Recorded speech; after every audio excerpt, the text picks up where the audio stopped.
Hi everyone, this is Ricky Whitaker, and I'm going to be reading off chapter 18 with you of 2 Samuel. So just to give you a bit of overview what happens within the chapter, David, viewing the armies, gives them charge of Absalom. He is slain by Joab. David mourns for him. So let's read chapter 18 of 2 Samuel. And David numbered the people that were with him, and set captains of thousands and captains of hundreds over them. And David sent forth a third part of the people under his hand of Joab, and a third part of the hand of Abishai the son of Zeruiah, Joab's brother, and a third part under the hand of Ittai the Gittite. And the king said unto the people, I will surely go forth with you myself also. But the people answered, Thou shalt not go forth, for if we flee away, they will not care for us. Neither if half of us die will they care for us. But now thou art worth 10,000 of us.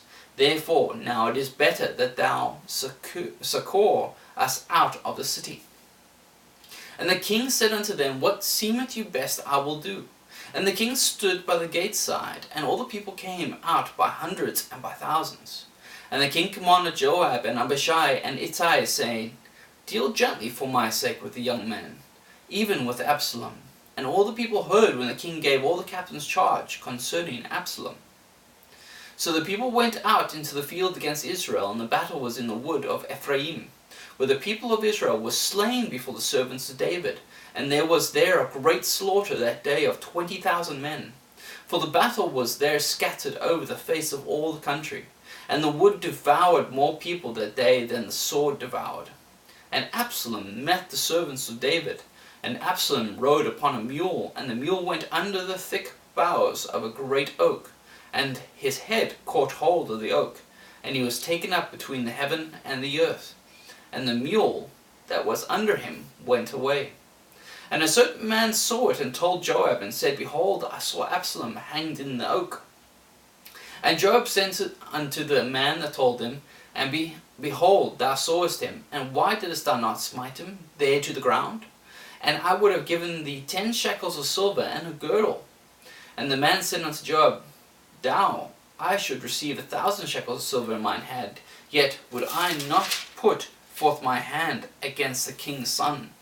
For in our hearing the king charged thee and Abishai and Ittai, saying, Beware that none touch the young man Absalom.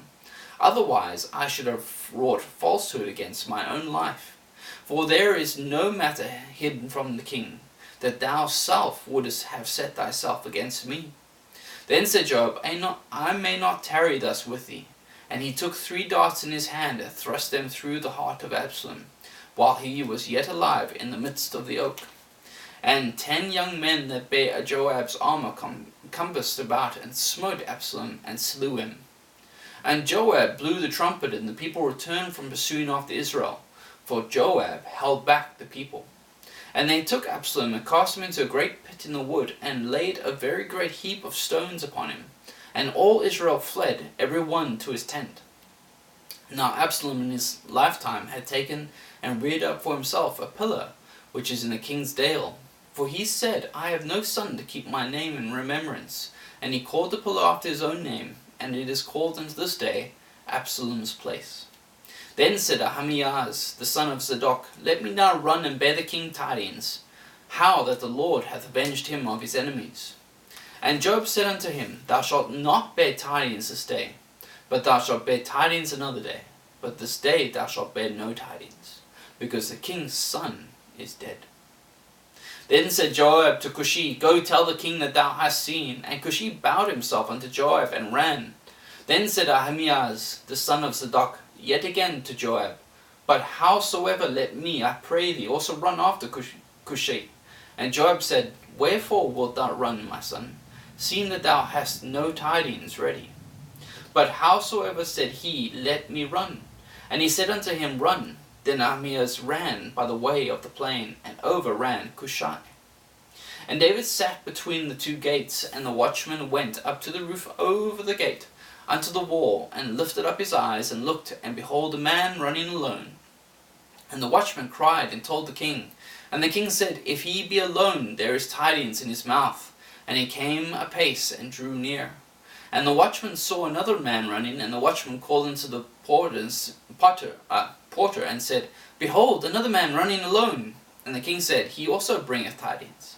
And the watchman said, Me thinketh the running of the foremost is like the running of Ahimaaz, the son of Zadok. And the king said, He is a good man, and cometh with good tidings. And Ahimaaz called and said unto the king, All is well. And he fell down to the earth upon his face before the king, and said, Blessed be the Lord thy God, which hath delivered up the man and lifted up their hand against my lord the king. And the king said, Is the young man Absalom safe?